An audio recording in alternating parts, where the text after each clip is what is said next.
All right. Hello, everyone. I would like to welcome you here to the New Beginnings podcast. I am your host, Jermaine Jackson. We are on the episode of Celebration of Excellence, and I have with me a special guest today, a gentleman that I met on the grounds of Blackburn College, another fellow alum. I have Mr. Robert Banks III. Rob, say what's up to the people. Hey everybody, how you doing tonight? All right, man. Definitely appreciate you taking the time for this interview. Don't forget that you can follow the New Beginnings podcast on my YouTube page, New Beginnings Podcast for Jay Jackson. It is also streaming on Spotify, Apple Podcasts. If you are associated on Facebook, I know Facebook seems like an ancient thing nowadays, but the podcast episodes are also on my Facebook page at Jermaine Jackson. So we're gonna get into this interview, man. Ready to hear more about you, Rob. Definitely spent at least was it about a good 4 years at Blackburn together. Yeah, Got a time to know my brother. Yep. Got to meet his family while there. His brother, his mom, his dad. His dad is one of the coolest people I ever met. Mr. Banks, always kept you smiling, laughing back in the days. And so, man, but we're here to talk about you. Some people may know you, but the goal of this interview is for people to get to know you even deeper as a person, to hear your story, to hear your journey. Definitely one of the people I admire that have passed college, has continued to live his dream and play football. Mine was pretty much done after my third year. My knees went bad, but you were blessed to keep it going. And then you're even coaching and impacting the lives of other young people through football, through wrestling. And so we're going to get in, man, to your story, your journey and everything. So just tell us a little bit about yourself, Rob, your journey growing up in Springfield. A lot of people don't know a lot about Springfield, but over the years, if you definitely in the high school sports, a lot of great talent has come out of Springfield. If you keep track of it, that I don't think Springfield gets enough acknowledgement for some of the talent that they've that has come out of that town, man. So just rep your city, man, as much as you want to do, and talk about yourself a little bit. I mean, I was born and raised in Springfield. Went to Springfield Southeast High School, and I graduated in 2000. And a lot of people might not know this. Neither Andre Iguodala. I played football with his brother Frank at Southeast. And Frank was 2 years behind. Andre was 2 years behind us in school. So he went to Lanford, we went to Southeast. And back then, Andre was like average. We was kind of like, okay, he going to be okay. But we thought Frank was going to be the dog. But I come back home 2 years later, Andre 6'6", 6'7", got Arkansas looking at him, got Illinois looking at him at a basketball game that was in our gym. So, he's from here. So that's pretty much a lot of people don't know that about Springfield. Springfield's a state capital, and it's about 3 hours from Chicago, about 2.5, 3 hours from Chicago. Mm-hmm. And from there at Southeast, I went to Blackburn, where, of course, I met Jermaine. And then I'm deciding to go play football. I was just kind of like, I want to go somewhere small. So I didn't want to go to like a big school, because I thought if I went to a bigger school, then I wasn't going to pan out, because I knew me and I knew the type of person. So I knew I had to stay on top of my grades and everything else. Being at a smaller school, it was easier for me. So, I had aspirations. Everybody, has aspirations, when they play sports. Hey, I want to go pro in this. I want to do that. But as I started to get, older, I'm kind of like, you know what, man? I'm small, but I did have a couple of looks. A lot of people don't know this, but, Coach Sheehan had, people look at you. So, I know you remember Sam Boucher. Mm-hmm. Sam Boucher had a buddy who was a scout for the Raiders come check me out my sophomore year. Like, I think he was at the game we played in DePaul. And he was just like, hey, man, he's an average player. He's pretty good. He's just small, but we know he can get better. So, that kind of boosted my confidence from there. But, I always just wanted to keep going, because it goes back to one of those things. Like, I always wanted to play college football. My dad did it. He played 3.5 years at Southern Illinois Carbondale. Okay. He got hurt, and he ended up going back home. But he played corner. And back then, Carbondale was D1, so they're playing schools like Florida State, some of the big dogs. So I seen that. I'm like, hey, I want to be just like my dad. And then, I was like, okay, I want to be an engineer just like him. But, going into Blackburn, I didn't know what I wanted to major in. So I was like, you know what? I want to coach. So I want to stick to education. So that's why I studied education. But while there, I ran into not big grade problems, but it was just getting into the education program. It was kind of like I had to maintain a 2.8, 2.9, but I kind of knew with my major classes coming up, it was going to be hard for me and playing football. So I kind of switched my major to PE Ed to where my degree is certified for physical education just for private schools. So, okay. So that's what my degree's in. So from there, I finished my 4 years playing football at Blackburn, and I was like, okay. Coach Chin, who was no longer there, had always told me, like, hey, if you stay here a 5th year, you can be on my staff and be a student assistant. So Coach Chin left, as we both know, but then we had Skip Matheson come in. So Skip was, he was older, he was like, hey, I'll give you a shot. So I worked with some, good coaches back then.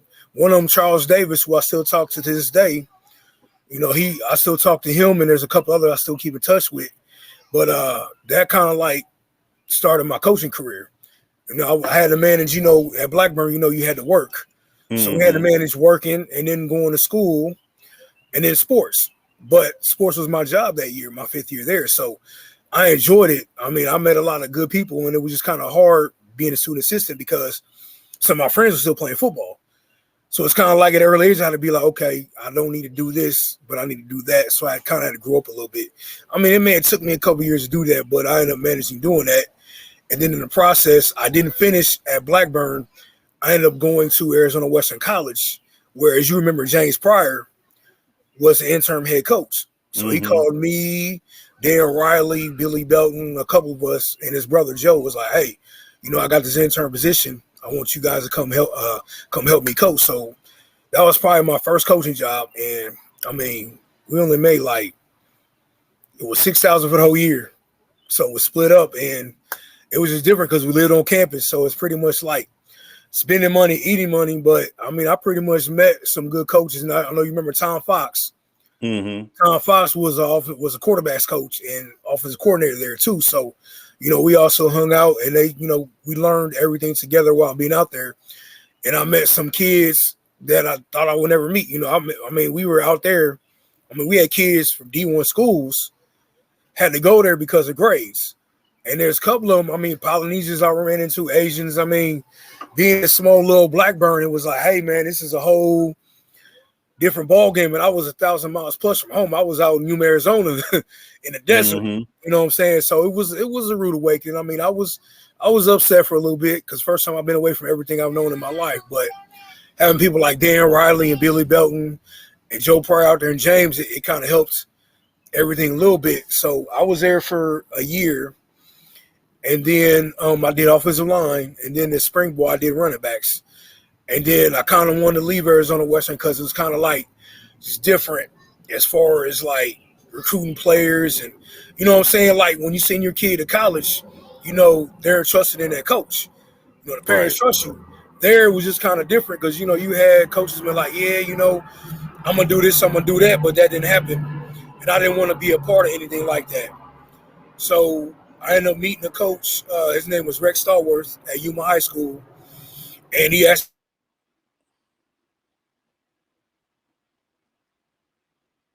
coach and also helped out on varsity on Friday nights and Saturdays when they played. So, and I also worked as a permanent sub in that building. The only thing about that job is I didn't have any benefits. So if I was to get sick or something, I had to go to Mexico somewhere and get some medicine. So I did that job for a year. And then back in Springfield, her name was Tammy Bolden. She was a principal, and the head coach used to be one of my coaches back when I was in high school. So from the jump, they was like, hey, we heard you've been coaching. We know what you've been doing the last 5 years. So they were like, hey, if you move back home, everything's going to be ready for you. So I was engaged at the time, and, I ended up making that decision and moving back. And at that time, I would have told you that, hey, I only plan on being for a little bit, then I'm out. But I moved back in 2007, and I've been here since then. So it was kind of one of those things that there's a reason, there's a purpose why I'm still doing what I'm doing to this day. I mean, I used to question it sometimes. I'd be like, but I knew God had a plan for me. So, I've been figuring out the last, 5-6 years that this is what I need to be doing. I'm mentoring young kids, especially Black men and kids of all ages, and I'm helping them out. And I'm doing things to show, because, I've been through college. I have my degree. So I want to kind of show them the ropes because, some kids, their parents are not as educated. So it's like they got to make their own way. So I didn't want to try to move up to the next level, whether it be in playing sports or going to school for academics. I try to help them out. Right.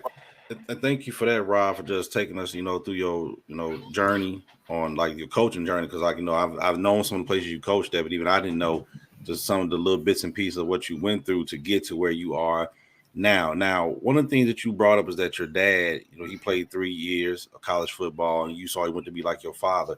So at what age did you really start getting heavy into sports? And I know football is like your main thing. I don't know you wrestle, but did you try any other sports kind of coming up through the little leagues or anything, or was it high school? Like at what point did you try a bunch of sports? Were you introduced to the little leagues and you were small? Was it high school that really got you? So where did your sports journey really start for you? My sports journey started when I was like 11 and I wanted to play football, and it was flag football at the Boys and Girls Club. Back then, the Boys and Girls Club in Springfield was rough.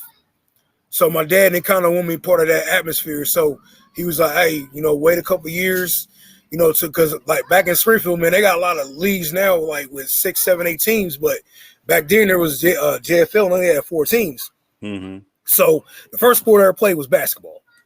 Like I always wanted to hoop because my dad used to take me to the Y. He'll take me and Sean to the Y at lunchtime. We'll be like, oh, we want to play basketball. But I was a little bigger. I was like 100 pounds. So I played a little bit, but it's like my 5th grade year. I made the team. So I was a little bit of a troublemaker, but I kind of got like, it had a point to where you had so many detentions, you couldn't be on the team. So when I joined the team, I had 7. So mid-season, I was having 10.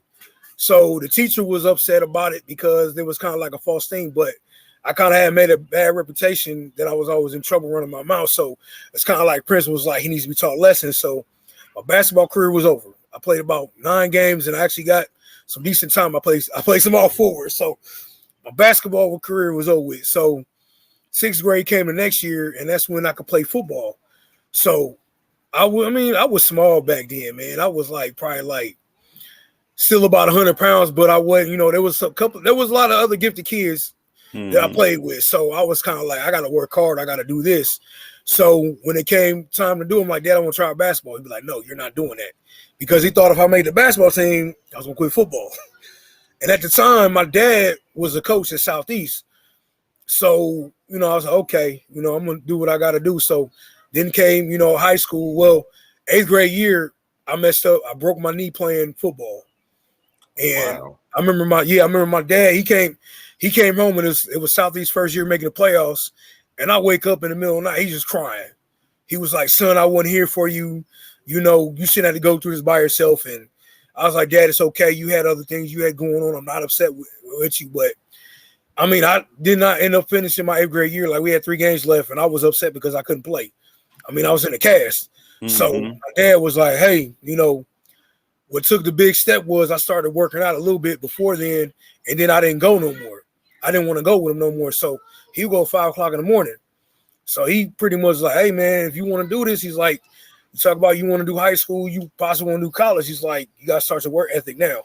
So he was like, if you want to go, when to be up and when to meet me. So 5 o'clock in the morning, I beat him up. I'm sitting there with my clothes on, ready to go to the gym. And that's when I was introduced to Ken Wyatt, who was my personal trainer, but he became another father figure to me, and he was like my mentor. Mm-hmm. So during those 4 years, like he kept me going. Like Pops would take me to the gym and I would, start working out. I'll go to camps over the summer. And the first day at Southeast, I had to be at 2 days with varsity at 6 o'clock in the morning. So my dad was like, hey, if my son is there to play, let him play. If not, he can sit the bench like everybody else. He got to earn it. So from that forward, he taught all the coach. So he never interfered at practice. When we got home, it was a different story. He'd be like, hey, you need to do this, do that. So it came down to it. We had a good team, going into my senior year, and we all felt we could make the playoffs. And back then, you had to win 6 games to make the playoffs. Mm-hmm. Back then, I know you heard of Sacred Heart Griffin. Yeah. They were 5-4 my senior year, but we didn't beat them. Because Southeast hadn't beat them in before that, it was 15 years. And still to this day, Southeast has not beat Griffin since the 70s. So, from that point on, I got recruited by a couple schools, and I was going to go to North Park because North Park really recruited me very, very heavy. Mm-hmm. And we were thinking about going. You know, I went up there to a visit, and they called my name, and I had everybody look back like, who is this little dude? He's like, Robert Banks from Springfield there, and you know, I told him, you know, what was going on. So I mean, they didn't offer us that much money, but then Sam Boucher comes in the picture, and he kept talking about Blackburn, Blackburn, Blackburn. I'm like, I don't want to go there. I'm like, no, I'm not going there. So, but it came down to it, you know, my ACT score, I had to take it a couple of times, and I pretty much got into Blackburn based on my college prep classes. And I had letters of recommendation. So from then on, I took a visit, and I'm like, okay, I'm sold on Blackburn. And I mean, best decision I made, because I have a lot of lifelong friends, you being one of them, and then a couple of others that we both still talk to this day. So, I mean, I'm so grateful for my time in Blackburn. I mean, it was hard.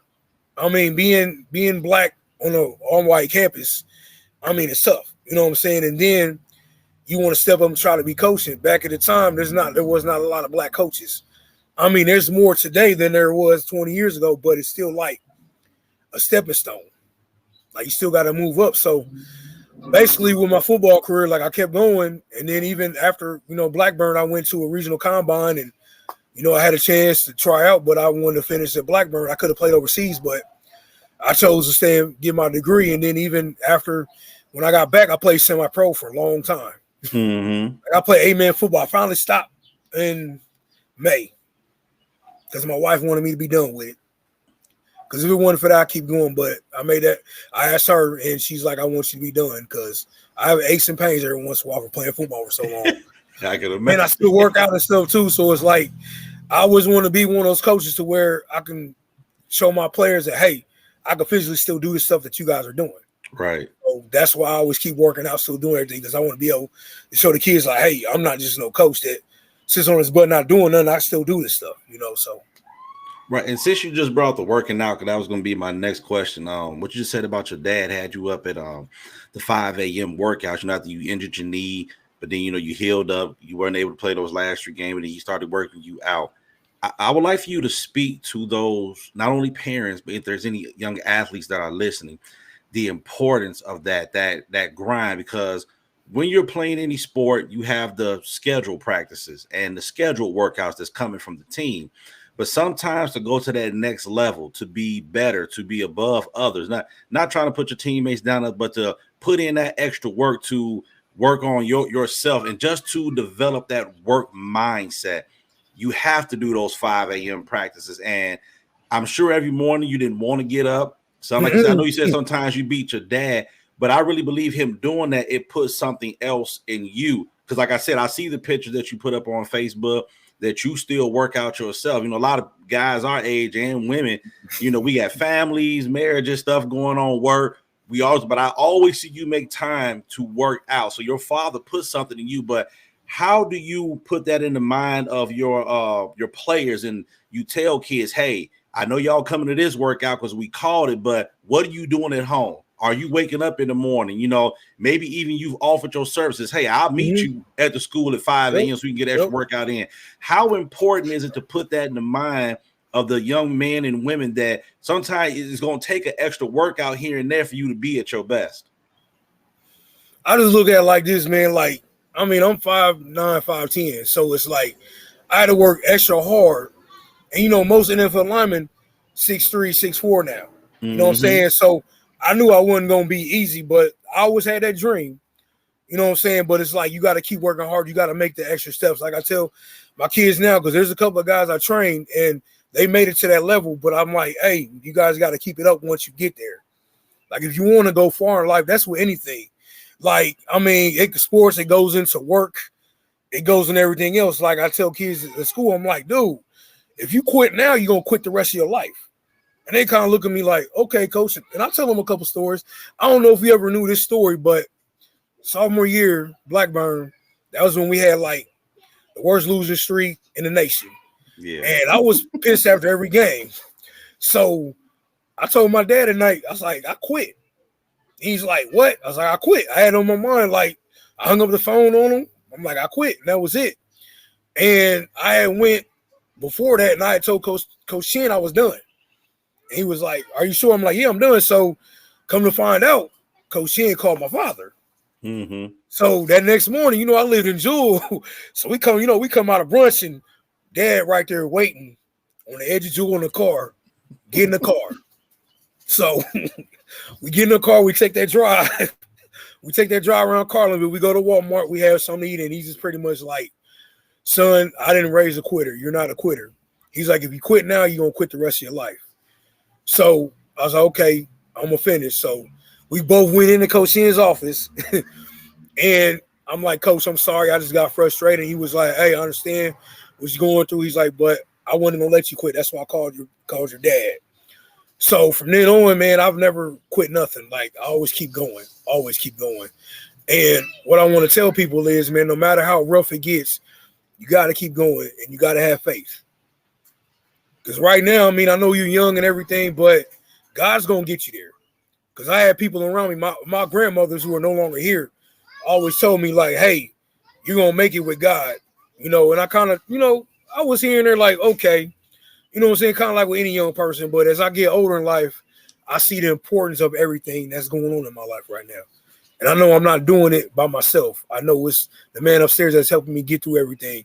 And I try to instill that in these kids too. Like, I try to walk the walk. Mm-hmm. So that's why with working out, I want them to see, hey, Coach Banks has his butt out here doing stuff. I should be doing it too. I tell them, like, I used to be critical on kids, but I'm not now because it's a different day and time. And it's like everybody's situation is different. So everybody's home life is different. Bobby. So, I mean, that's what I kind of get with now. So,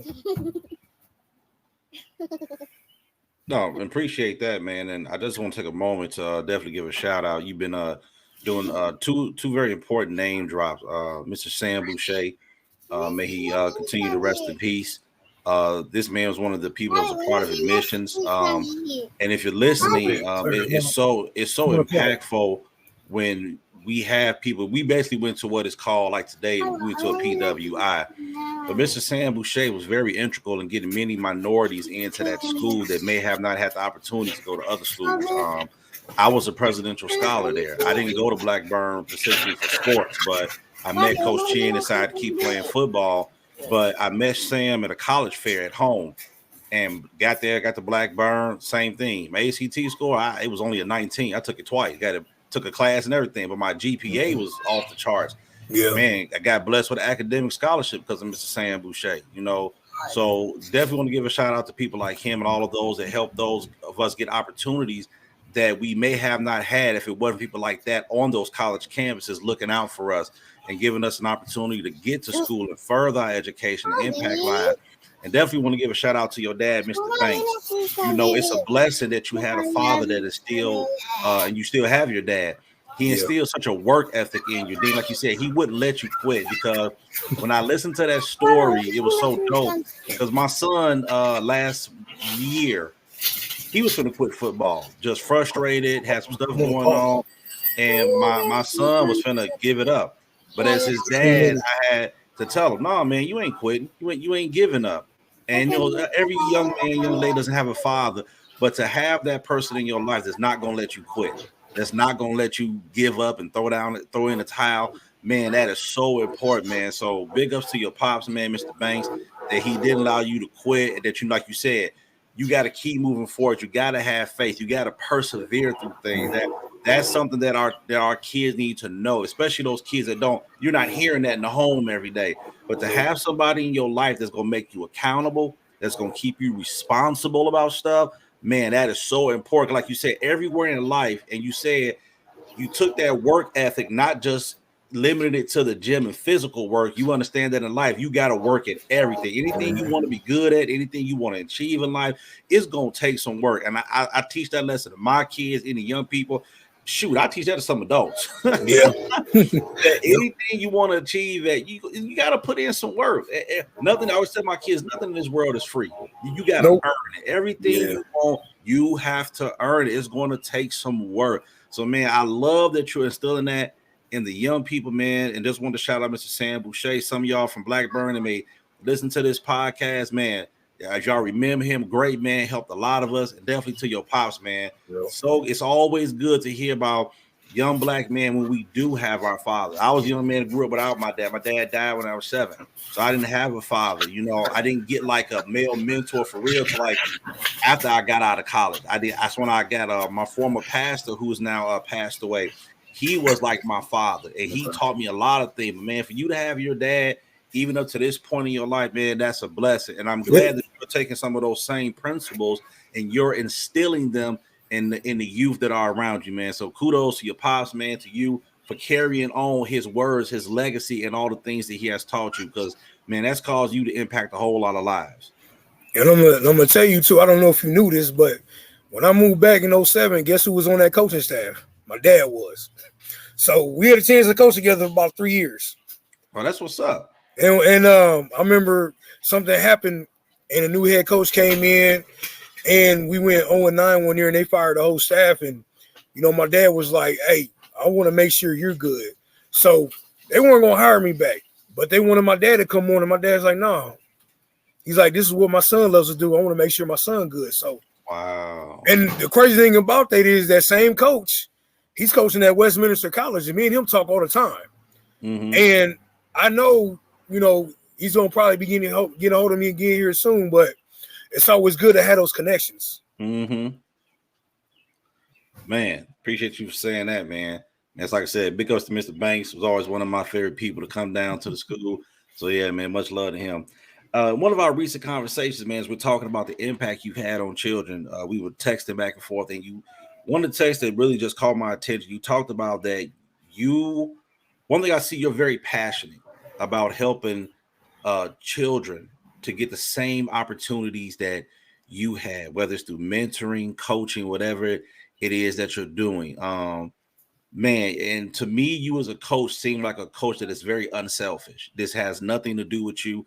To let people know, you reached out to me. You've seen the video of my son playing. And one of the things I really appreciated, Rob reached out to me about some different coaches, connections he has, and people he can get to look at. My son is going into his senior year, and you're in Springfield. My son's here in the south suburb of Chicago. But just for you to reach out and say, send me your son, film, his information, this and that. I got a few people I could talk to that can maybe just take a look at him to help him as he's looking at colleges. And man, that meant the most to me as a father, because I put a lot of work in him getting into college. He's getting noticed, getting some information. Now he's getting colleges that are looking at him academically. It's not just about the football, where he's getting letters. So once he gets through this senior season, he's going to really try to narrow it down on where he wants to go. But man, why do you have that passion to give kids the opportunities that you have? Why is that so important to you? Because some people coach for very selfish reasons. They trying to get a good record, a good team, so I can move up in the coaching ranks. If some kid makes it, they want to be told that, yeah, I'm the one that coached them. I'm the one that got them there. But everything that I see you doing, like even some of the things you put on Facebook when you're with the wrestling team, when you're with the football team, I really don't feel it's about you. I feel like you're very humble, very unselfish, that you really are about helping these kids reach their dreams and you're passionate about it. So why does that mean so much to you, giving, especially you said minority kids, giving them those opportunities, that same ones that you had? Because I want them to have the chances that me and you both had. And others like Corey Burnside and Dwayne and Tori and everybody, I want them to have the same opportunities to be able to go to school, be able to play sports if they want to, and just to, you know, excel in life. Because I never try to make it about racial or anything, but it's like it still kind of goes on to this day. You know what I'm saying? It's hard for minority kids to get recruited and to get put in the right direction. But I try to do that. I mean, I help any kid out. I mean, I've taken a couple of kids that they kind of a couple of college coaches. I mean, like this one kid, Jeremy Wright. I helped that kid get into school. I took him on his college visit to Mom in college, and they've been wanting him forever.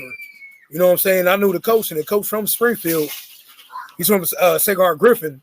So, I mean, me and him talk all the time. Every year, there's a couple of coaches I talk to, like, hey, I got this kid. Hey, can you, you know, see if they're worth looking at or getting into school? And, you know, like I said, the first thing they ask about is grades. Mm-hmm. Well, and then the second thing is character. That's why I tell my players, too, I'm like, dude, you can be the best athlete in the world, but if you ain't got character or grades, that recruiter's going out the door. They're not going to mess with you. And I've seen it happen a couple times.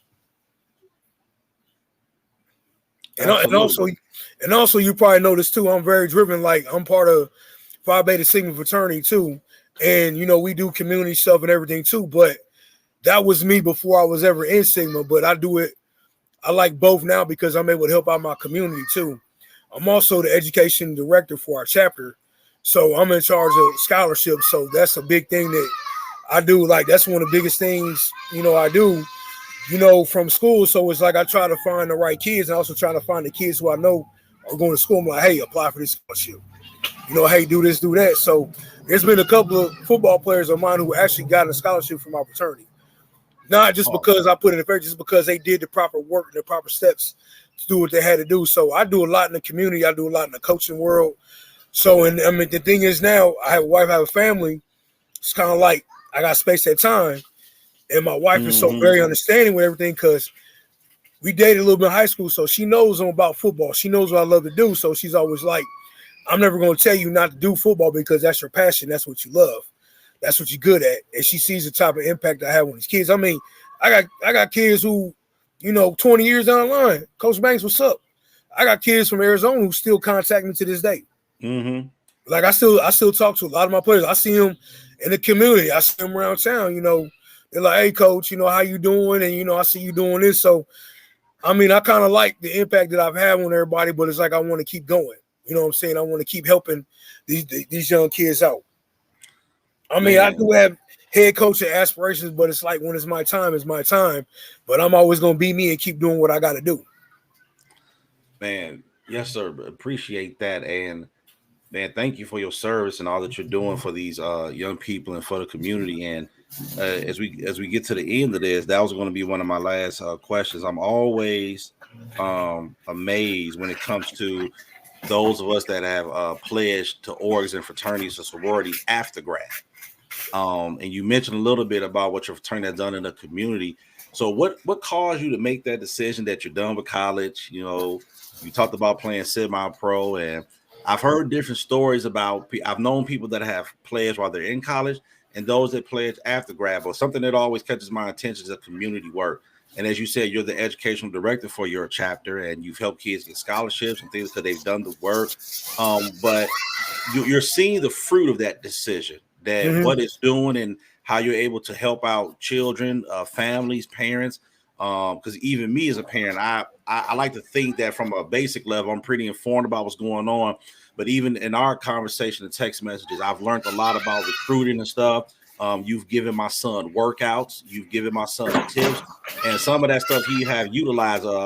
When you gave me that workout plan, the reason my son is the size he is, the way he lifts, is we followed your workout plan with me helping him with his form. So you've helped out a lot of parents and children and families in a lot of ways. So what led you to make that decision that I'm out of college now, but I want to be part of this group, this org, because of what they're doing? Because there's a lot of different orgs all over the place. Yeah. What caused you to choose? And I want to make sure it's Phi Beta Sigma.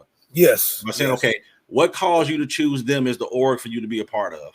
Well, I mean, even like in Blackburn, I used to go to Edwardsville a lot, so I was offered to join Omega, which are the Qs.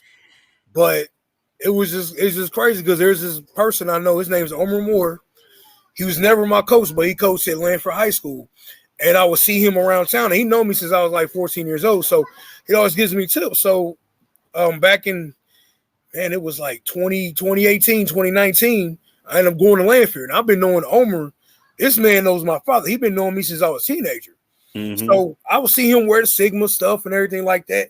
And I had family members who was Qs and everything else. And I knew some alphas. And, we were on the football field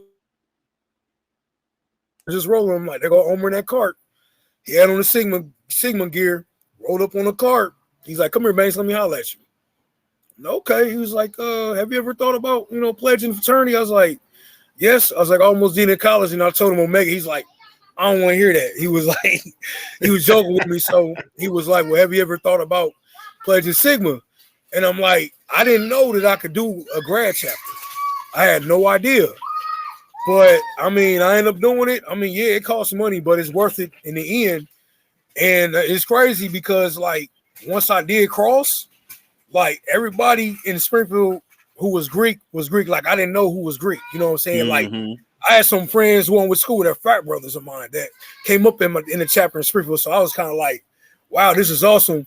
And I ain't gonna lie, online, you know, I wasn't lazy, but it's like, you know, I was just kind of like I wasn't arrogant, but I was late getting and stuff, but it was kind of like they called me can't get right on my line.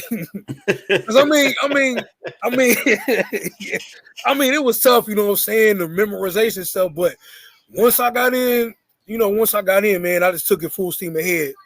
I was a brother of mine, his name's Robert Gauss Wills. He was studying to be a doctor, and he's from Michigan. He was in Springfield, and he went to SIU. So he was the education director at the time.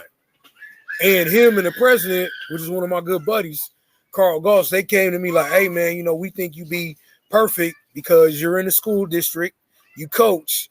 This will be perfect for you in education and mentoring. So from then on, I've hit the ground running. I mean, I'm not going to say it's always been the best. I mean, I went through stuff going through life, but my brothers have always been there to help me up and others around. So it's like, it's never easy. But it's just, it's like if you get knocked down, can you get back up and come back stronger? And that's what I've been doing. So, I mean, I love it, man. I love being Sigma. Like, I love everything about it. Culture for service, service for humanity. I mean, that's our motto.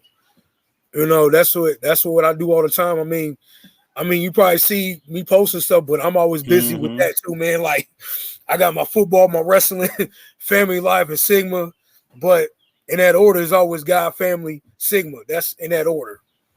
That's what I go by. That's what comes first.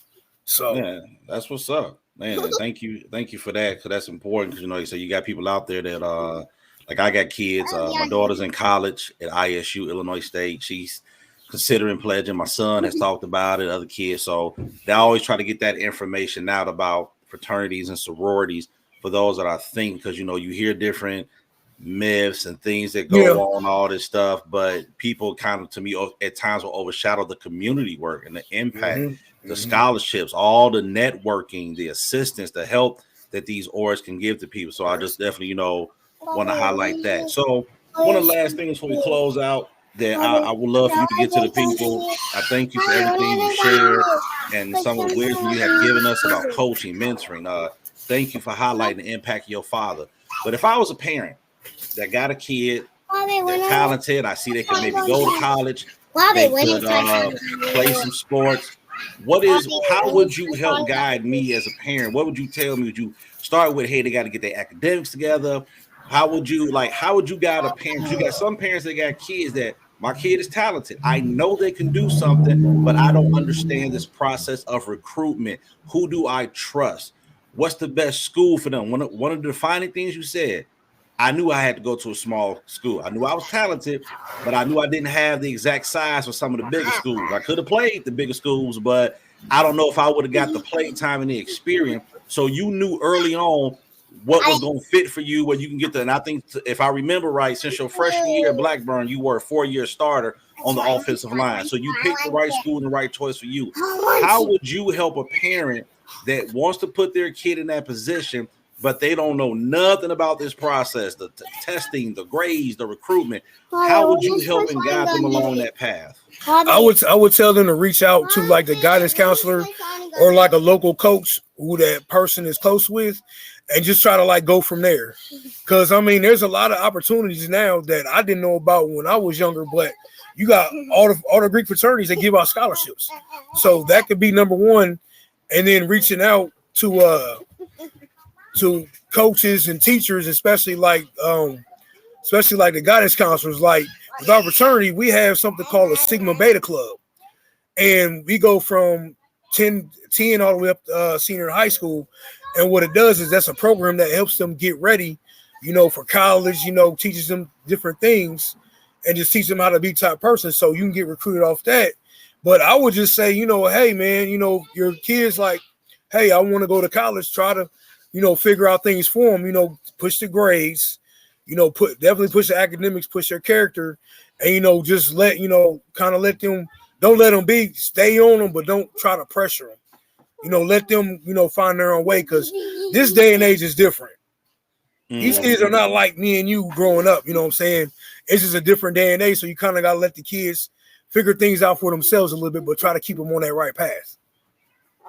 Man, appreciate you for that advice, man. And what's the best way that if anybody's listening to this podcast, hope you all have enjoyed this episode, listening to me and definitely the things that my boy Rob Banks III has shared. Rob, what's one of the best way that people could reach out to you if they got any questions about helping their kids, any coaching tips, recruitment? Like I mentioned, he gave my son a great workout that helped him immensely get a lot stronger and better in weight room. What's one of the best ways people to contact you, Rob? I mean, they can either email me or they can call my cell phone number. My number's always on. My phone's always on. So my email is Banks BANKS 6873@gmail.com. And Gotcha. then my phone number is 217-280-3302. Now, if I don't answer or get back to you right away that night, I will get back to you that next morning. All right. We're going to definitely put his email down on the screen. Y'all going to see it. Definitely, if you got any questions about college recruitment, what it takes to get into college, the grades, how to deal with counselors, teachers, Mr. Bank got the connection information. Man, Rob, I want to appreciate you, bro, for taking the time. Thank you for being a part of the New Beginnings podcast. Don't forget, please follow, like, subscribe, YouTube, New Beginnings podcast with Jay Jackson. Hit me up on Spotify, hit me up on Apple Podcast. And man, that's this episode. Once again, thank you, Rob. Appreciate you, bro. I appreciate you, man. I appreciate everything you're doing, man. I really appreciate it. Thank you, sir. Hey, man, y'all have a blessed one. This is Jermaine Jackson signing off another episode of Celebration of Excellence. Until next time, and y'all be blessed and have a good one.